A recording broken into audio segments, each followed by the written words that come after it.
சொல்வது இன்றைய விஞ்ஞானம், கண்மூடி சொன்னது அன்றைய விஞ்ஞானம்.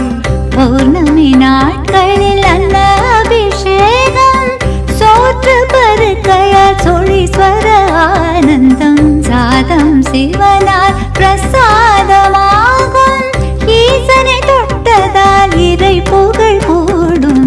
இலக்கிய ஆளுமைகள் இன்பமாய் வாழ்ந்திட அமைதி சூழ் தேசத்தை அமைத்தான் சோழ மன்னன்.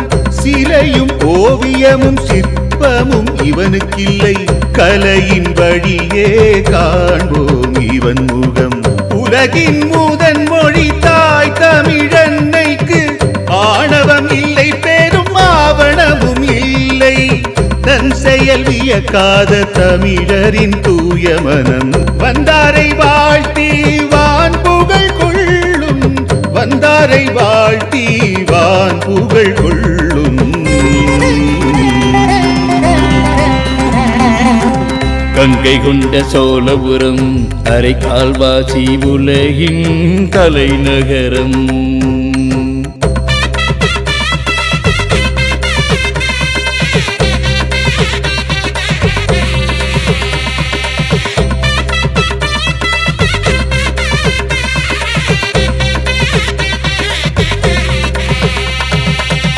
தந்தை தொட்டு சென்ற தமிழ் பணியும், தந்தை கட்டி சென்ற இறைப்பணியும் தனையன் ராசேந்திரன் செய்து முடித்தான்.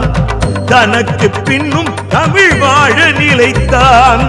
நீரின்றி அமையாது உலகு என்று தாகத்தை தீர்க்கும் ஏரிகளின் நாயகன்.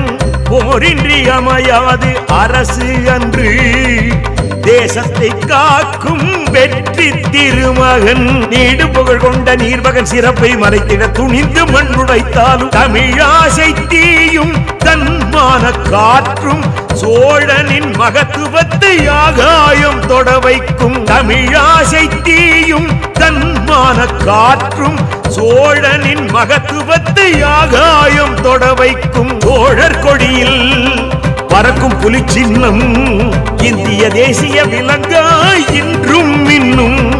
முருகனை சுமக்கும் அழகு மயிலும் பாரத நாட்டின் தேசிய பறவையாகும்.